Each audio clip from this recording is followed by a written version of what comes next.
مالا وَإِنَّا لَجَائِلُونَ مَا عَلَيْهَا سَعِيدًا جُرُزًا۔ اللہ تعالیٰ ارشاد فرماتا ہے اور بے شک ایک وقت ایسا آئے گا کہ ہم زمین کے اوپر جو کچھ بھی ہے اس کو فنا کر کے ایک چٹیل میدان بنا دیں گے۔ زمین کو اللہ تعالیٰ بالکل صاف کر دے گا اور اس کے اوپر جتنا بوجھ ہے وہ اتار دے گا، چٹیل میدان بنا دے گا۔ تو اس بات پر غور کرنا چاہیے کہ ہم اس زمین کے اوپر رہ رہے ہیں جس زمین کے اوپر ہمارے سوا کچھ بھی نہیں ہوگا، اور اسی زمین کے اوپر پھر میدان محشر جو ہے وہ قائم ہوگا۔ ایک روایت کے مطابق میدان عرفات کے اندر میدان محشر جو ہے وہ قائم ہوگا۔ اللہ تعالیٰ آگے ارشاد فرماتا ہے ام حسبتا، کیا تمہیں معلوم ہے، کیا تم نے یہ گمان کیا ہے، ان اصحاب الکہف والرقیم کانوا من آیاتنا عجبا، کہ بے شک کہف والے یعنی غار والے اور رقیم والے ہماری نشانیوں میں سے عجیب و غریب ایک نشانی ہے۔ اصحاب کہف وہ اللہ تعالیٰ کے نیک بندے اور ولی تھے جو حضرت سیدنا عیسیٰ علیہ السلام کے آسمان پر تشریف لے جانے کے بعد ہوئے، اور وقت کا بادشاہ جو کافر دقیانوس تھا وہ لوگوں کے ایمان چھین لیتا تھا، اور یہ اپنا ایمان بچانے کے لیے ایک غار کے اندر جا کر محفوظ ہوئے اور انہوں نے وہاں اپنا ایمان محفوظ کر لیا۔ اذ اول فتیاتو الی الکہف، جب وہ نوجوان اللہ تعالیٰ کے ولی جو تھے وہ جب ایک غار کے اندر جا کے محفوظ ہو جاتے ہیں، پناہ لے لیتے ہیں، فقالوا ربنا آتنا من لدنک رحمۃ، تو وہاں جا کر انہوں نے اللہ پاک کی بارگاہ میں دعا کی، یا پروردگار عالم ہمیں اپنے پاس سے رحمت عطا فرما، وَهَيِّئْ لَنَا مِنْ أَمْرِنَا رَشَدًا، اور یا اللہ ہمارے معاملات کے اندر ہدایت کے اسباب اور ہدایت مہیا فرما، یعنی ہماری رہنمائی فرما ہمارے معاملات کے اندر۔ قرآن پاک کے اندر اللہ پاک کی ذات بابرکات نے فرمایا کہ جب وہ اپنا ایمان بچانے کے لیے ایک غار کے اندر جا کر محفوظ ہو گئے، روایات میں آتا ہے کہ وہ غار عراق میں ہے یا ترکی میں ہے، ایسے ممالک کے اندر وہ غار موجود ہے۔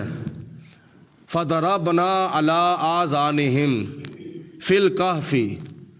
اس غار کے اندر اللہ پاک کی ذات بابرکات نے ان کے اوپر نیند طاری کر دی، ان کے کانوں پر نیند طاری کر دی، سنین عددا، کئی سال تک۔ وہ آگے چل کر اللہ پاک کی ارشاد فرماتا ہے وہ 309 سال وہاں سوئے رہے، اللہ پاک نے ان کے کانوں کے اوپر نیند طاری کر دی تھی۔ حالانکہ بندہ جب سوتا ہے تو آنکھیں بند کرتا ہے، آنکھوں کے اندر نیند آتی ہے، لیکن یہاں کانوں کا ذکر ہے، اس لیے کہ اللہ پاک کی ذات بابرکات نے ان تک کوئی آواز نہیں پہنچنے دی، کیونکہ جب بندہ سویا ہوا ہو تو اس کے کانوں تک کوئی آواز جب پہنچتی ہے تو وہ بیدار ہو جاتا ہے۔ جیسے صبح ہم سوئے ہوتے ہیں تو اذانوں کی آواز ہمارے کانوں میں پڑتی ہے تو ہمیں جاگ آ جاتی ہے، ہم بیدار ہو جاتے ہیں۔ اگر ہم کوئی آواز نہ سنیں تو پھر ہم نیند کے اندر ہی رہتے ہیں۔ تو خدا تعالیٰ کی ذات نے اس لیے فرمایا کہ ہم نے ان کے کانوں کے اوپر نیند کو طاری کر دیا، جس کی وجہ سے ان تک کوئی آواز نہ پہنچی اور وہ 309 سال تک وہاں سوئے رہے۔ ثم بعثناہم، پھر ہم نے ان کو اٹھایا، اٹھانے سے مراد یہ ہے کہ 309 سال کے بعد پھر ہم نے ان کو بیدار کیا۔ لنعلم، تاکہ ہم ظاہر کر دیں ایل حزبینی احصا لما لبسو امدا، تاکہ وہ آپس میں ان کے جو دو گروہ ہو گئے تھے، تاکہ ہم ظاہر کریں کہ ان میں سے کون صحیح بتاتا ہے کہ ہم کتنا عرصہ یہاں ٹھہرے ہیں۔ ان کے دو گروہ بن گئے تھے، یعنی اللہ تعالیٰ ارشاد فرماتا ہے کہ بعض تفسیروں کے اندر لکھا ہے کہ ان کی 7 تعداد تھی، 8واں ان کا کتا تھا۔ 7 وہ اللہ تعالیٰ کے ولی تھے جو جوانی کے عالم میں اللہ تعالیٰ کے ولی تھے، اللہ تعالیٰ کے مقرب بندے تھے، 7 کی تعداد میں تھے اور 8واں ان کا کتا تھا۔ تو ان کے 2 گروہ بن گئے۔ جب وہ اٹھے تو انہوں نے آپس میں گفتگو کی،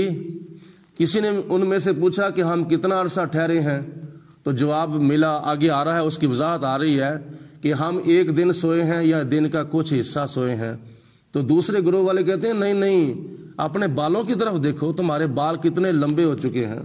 ہم 1 دن یا دن کا حصہ نہیں سوئے بلکہ ہم زیادہ عرصہ سوئے ہیں۔ تو اللہ تعالیٰ ارشاد فرماتا ہے نحن نقص علیک، اے میرے حبیب علیہ الصلوۃ والسلام، ہم ان اصحاب کہف کا قصہ آپ کے اوپر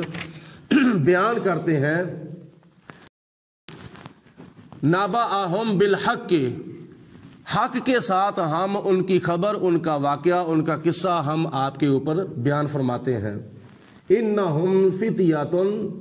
آمنوا بربہم، آمنوا بربہم، بے شک وہ نوجوان جو اللہ کے ولی تھے، غار والے، وہ اپنے رب کے اوپر ایمان لائے تھے کہ ہمارا رب اللہ ہے، اور انہوں نے اس کے اوپر پھر استقامت اختیار کی تھی۔ تو خدا تعالیٰ نے فرمایا وزدناہم ھدی، ہم نے ان کی ہدایت کے اندر اضافہ فرما دیا تھا، یعنی ان کے ایمان کے اندر، ان کے شوق کے اندر اور ان کے ذوق کے اندر، ان کی عبادت کے اندر ہم نے اضافہ فرما دیا تھا۔ یہ خدا کی ذات بابرکات ان کی تعریف فرما رہا ہے کہ انہم فتیۃ آمنوا بربہم وزدناہم ھدی، یعنی اللہ پاک نے ان کی شان یہ بیان فرمائی، ایک تو وہ ایمان لائے، اور پھر ایمان جب لائے تو ان کے ایمان کے اندر کمی نہیں آئی تھی بلکہ ان کے ایمان کے اندر اضافہ ہوا تھا۔ اور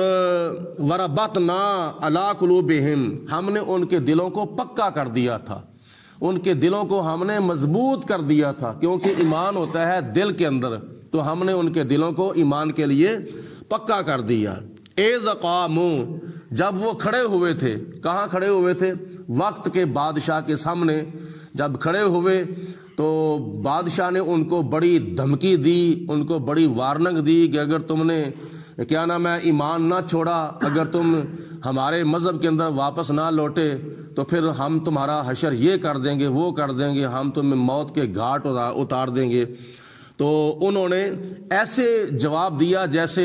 حضرت سیدنا ابراہیم علیہ الصلوۃ والسلام نمرود کے دربار میں نمرود کی آنکھوں میں آنکھیں ڈال کر ببانگے دہل اور سینہ تان کر جواب آپ نے دیا تھا، اسی طرح اصحاب کہف وقت کے بادشاہ کے سامنے کھڑے ہو کر سینہ تان کر ببانگے دہل اور آنکھوں میں آنکھیں ڈال کر اپنے رب کی ربوبیت کا اعلان کر رہے ہیں۔ فَقَالُوا رَبُّنَا، اور انہوں نے کہا کہ ہمارا رب وہ ہے، رب السماوات والارض، جو آسمانوں کا رب ہے اور جو زمین کا رب ہے، جس نے زمین و آسمان پیدا کیے ہیں، ہمارا وہ رب ہے۔ لن ندعو من دونہ الہا، ہم اس رب کے سوا کسی اور کو معبود نہیں مانیں گے، ہم اسی کی عبادت کریں گے، ہم کسی اور بت کی عبادت یا پوجا پاٹ نہیں کریں گے۔ لقد قلنا اذا شططا، اگر ایسا ہو جائے تو پھر کیا نام ہے، ہماری بات جو ہے وہ حق سے بہت ہی دور ہوگی، یعنی ہم حق کے قریب بھی نہ ہوں گے اگر ہم اپنے رب کی بندگی چھوڑ کر کسی اور کو رب مان لیں۔ ہمارا یہ نظریہ نہیں، اگر خدا نہ خواستہ ایسا ہو جائے تو پھر ہم حق پر نہیں ہیں، ہم حق سے بہت دور ہیں۔ ہا اولائی قومنا، یہ ہے ہماری قوم، انہوں نے کہا کہ یہ ہے ہماری قوم، اتخذوا من دونہ آلہۃ، جنہوں نے اللہ پاک کی ذات بابرکات کے سوا اوروں کو خدا بنا لیا، کسی نے کسی بت کو خدا بنا لیا، کسی نے کسی بت کو خدا بنا لیا۔ تو بتوں کو رب بنا کر ان کی پوجا تو کرتے ہیں، لیکن لولا یاتون علیہم بسلطان بین، ان بتوں کے معبود ہونے کی کوئی دلیل کیوں نہیں پیش کرتے؟ یعنی ان کے پاس کیا دلیل ہے کہ جو اپنے بتوں کو خدا مان کر ان کی پوجا کرتے ہیں؟ فمن اظلم ممن افترى علی اللہ الکاذب، اس سے بڑا ظالم کون ہو سکتا ہے جو جھوٹ کو رب العالمین کی طرف منسوب کرے؟ وہ بہت ہی بڑا ظالم ہے جو کسی جھوٹی بات کو اللہ کی طرف منسوب کرتا ہے۔ وَإِذِ تَزَلْتُمُوهُمْ، اور انہوں نے پھر آپس میں گفتگو کی، یہ 7 اصحاب کہف نے آپس میں گفتگو کی کہ جب تم ان سے الگ ہو چکے ہو، یعنی ان کافروں سے تم الگ ہو چکے ہو، وَمَا يَعْبُدُونَ إِلَّا اللَّهِ، اور جن کی یہ اللہ کے سوا پوجا کرتے ہیں تم ان سے بھی الگ ہو چکے ہو، یعنی جھوٹوں سے بھی تم الگ ہو چکے ہو اور جھوٹے خداؤں سے بھی تم الگ ہو چکے ہو، تو کیا کرو؟ فَأْوُوا إِلَى الْكَهْفِ، تو پھر ایک غار کے اندر تم پناہ حاصل کر لو، چلو چلتے ہیں ایک غار کے اندر۔ جب وہ غار کے اندر جا رہے تھے تو راستے کے اندر ایک کتا بھی ان کے ساتھ مل گیا تھا، تو انہوں نے کہا کتے کو کہ تو چلا جا، تیرا کام ہے بھونکنا۔ تو وہ کہتا ہے کہ میں عام کتا نہیں ہوں، میں تو اللہ والوں کا غلام ہوں، وہ کتے اور ہیں جو اللہ والوں کو بھونکتے ہیں، میں تو اللہ والوں کا نیاز مند ہوں، اللہ والوں کا میں تو عقیدت مند ہوں۔ انہوں نے آپس میں یہ گفتگو کی، ینشر لکم ربکم من الرحمتہ، تمہارا رب تمہارے اوپر اپنی رحمتوں کو نچھاور کر دے گا، تمہارے اوپر رحمتوں کا نزول فرما دے گا۔ وَيُحَيِّئْ لَكُم مِّنْ أَمْرِكُم مِّرْفَقًا، اور اللہ پاک تمہارا جو رب ہے وہ تمہارے کام کے اندر آسانی پیدا فرمائے گا، جو تم چاہتے ہو اللہ پاک تمہارے لیے آسانیاں پیدا فرمائے گا۔ جب وہ غار کے اندر جا کر سو گئے، آرام کرنے لگ گئے، خدا کی ذات بابرکات نے نیند ان کے اوپر طاری کر دی، تو پھر خدا کی ذات بابرکات نے ان کی کیسی حفاظت کی تھی، یہاں تک قرآن پاک میں آتا ہے کہ وَتَرَى الشَّمْسَ اِذَا طَلَعَتْ، جب سورج طلوع ہوتا تھا، جب بندہ سویا ہوا ہو نا تو سورج طلوع ہو جائے، جب وہ سورج چڑھتا چڑھتا جب بلند ہو جاتا ہے تو اس کو دھوپ آ جاتی ہے، جب دھوپ آ جاتی ہے تو پھر اس کو جاگ آ جاتی ہے، اب مجھے گرمی لگنے لگی ہے، میرے اوپر دھوپ آ گئی ہے، لہٰذا میں سویا ہوا ہوں، اس کو دھوپ کی وجہ سے جاگ آ جاتی ہے، وہ بیدار ہو جاتا ہے۔ اللہ پاک کی ذات بابرکات نے سورج کو حکم دیا، کیا؟ وَتَرَى الشَّمْسَ اِذَا طَلَعَتْ، اے میرے حبیب علیہ الصلوۃ والسلام، بالفرض اگر آپ دیکھ لیتے کہ سورج جب طلوع ہوتا ہے تو پھر ان کے اوپر سے نہیں گزرتا، کیونکہ اوپر سے غار جو تھی وہ کھلی تھی، تو اللہ پاک کی ذات نے سورج کو حکم دیا کہ سائیڈ سے ہو کے جانا ہے۔ وَتَرَى الشَّمْسَ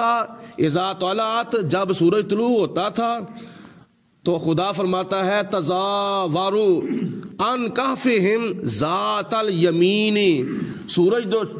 اس غار کے دائیں طرف سے ہو کے گزر جاتا ہے۔ سورج خدا کے حکم سے جب چڑھتا ہے تو پھر چلتا چلتا جب غار کے قریب آتا ہے تو غار کے اوپر سے نہیں گزرتا، بلکہ غار سے وہ دائیں طرف ہو کے گزر جاتا ہے۔ وَإِذَا غَرَبَتْ تَقْرِضُهُمْ ذَاتَ الشِّمَالِ، اور جب سورج غروب ہوتا ہے تو بائیں طرف ہو کے غروب ہو جاتا ہے، ان کے اوپر سے یعنی نہیں گزرتا تاکہ ان کے اوپر دھوپ نہ کہیں آ جائے۔ وَهُمْ فِي فَجْوَةٍ مِّنْهُ، اور وہ غار کی وسیع جگہ پر آرام کر رہے تھے۔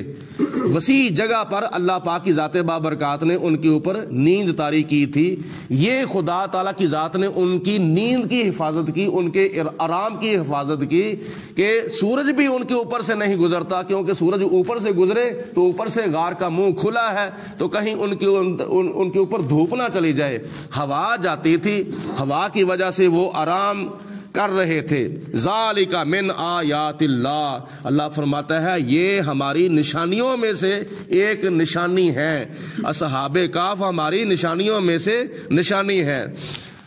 من یہد اللہ فہو المہتدی، جس کو اللہ پاک ہدایت عطا فرماتا ہے حقیقت میں وہی ہدایت یافتہ ہوتا ہے۔ وَمَن يُضْلِلْ فَلَن تَجِدَ لَهُ وَلِيًّا مُرْشِدًا، اے میرے حبیب علیہ الصلوۃ والسلام، جس کو اللہ تعالیٰ گمراہ کر دے اس کے گمراہ ہونے کی وجہ سے، تو اے میرے پیارے محبوب علیہ الصلوۃ والسلام آپ اس کے لیے نہ کوئی حمایتی پائیں گے اور نہ کوئی رہنما اس کے لیے پائیں گے۔ کوئی اس کا حمایتی نہیں ہوگا اور کوئی اس کی رہنمائی کرنے والا نہیں ہوگا۔ رب العالمین کی ذات بابرکات نے یہ ان کے واقعات میں سے کچھ پہلو جو ہیں وہ بیان فرمائے ہیں، باقی